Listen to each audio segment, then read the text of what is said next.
trouble from Bob, I step back to my stance, I pull my weapon, my eyes are closed, I go straight, and I miss Bob, okay? So that would take a whole lot of practice to do that, all right? So that shows the difference in, the reason I done that with my eyes closed was to show you that a lot of people, when they shoot, especially young shooters, they might as well close their eyes because they don't look at nothing.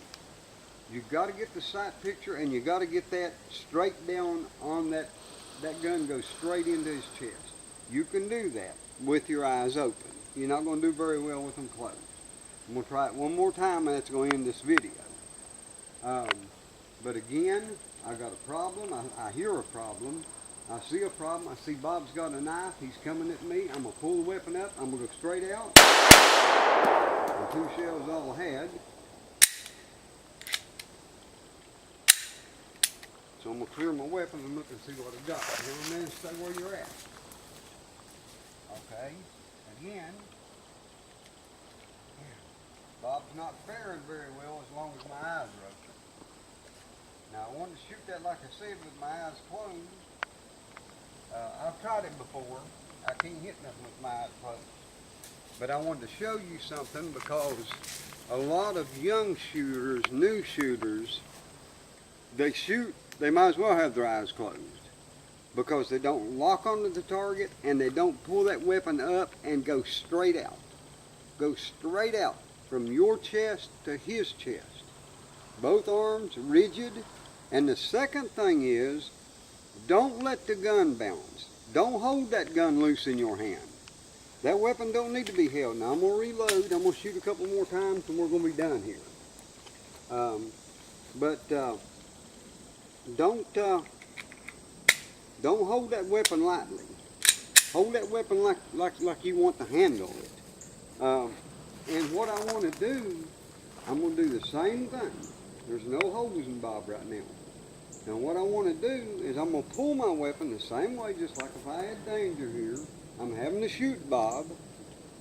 And I want to see if I can keep it on target from the recoil of the gun. First, if you're small like me, I'm a small man. I don't have big, strong arms, strong wrists, strong hands. I shoot a 9mm, okay? I'm not shooting a 45 Winchester Magnum or a Desert Eagle or whatever because I can't hold it. That's the first thing is you need a weapon that matches you. But then we got a problem with Bob. I want to see if I can keep all those bullets inside Bob's body there.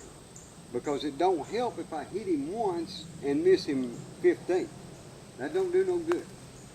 So what I'm going to do is I'm going to move up to Bob's face and see if we can't put some in his face, okay?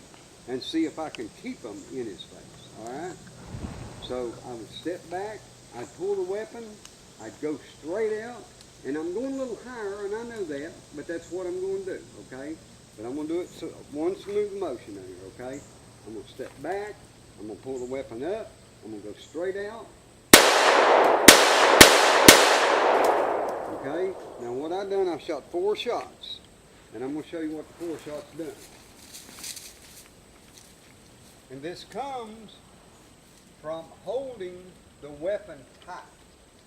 Your arm from your shoulder to your wrist has got to be very tight. It needs to be rigid. It needs to become one piece. Because if it don't, then what happens is you're going to shoot at Bob and be all over the place. If I hold, and I'm going to try it one time, I'm going to hold the gun kind of loosely and just see what it does, okay? I've got the gun out there on Bob, but I'm going to hold it kind of loose, and I'm going to shoot at his body, okay? I'm going to shoot real fast as I can shoot, but I ain't going to hold the gun real rigid. Now look where I'm at here. When I done that, I was pointing at Bob every time.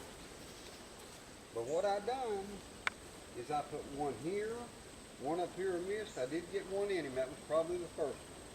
Then I started bouncing everywhere. Okay? So what we want to do, when you fire that weapon, hold that weapon tight. Make it rigid from your shoulder to your wrist. And I've had people to tell, well, there's people all over the internet saying, hire you a private teacher. I have taught for money. I teach classes for money. But probably 90% of my teaching has been done free. They've been little small pointer things where I show people. Again, I'm going to show you one more time, okay? And this is going to end this video. I step back. You don't have to step back. I do that because that's my stance. Anytime I see danger, I step back, I pull my weapon up, I go straight out,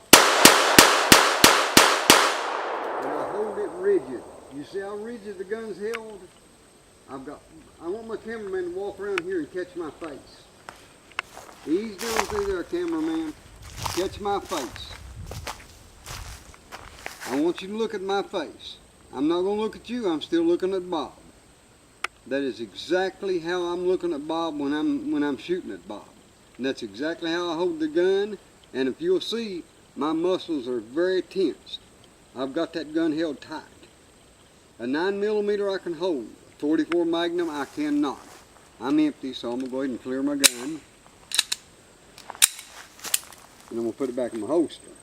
And I'm going to walk over and see what I done with Bob. See if you can get a close up to Bob from where you at, cameraman. This is what I done.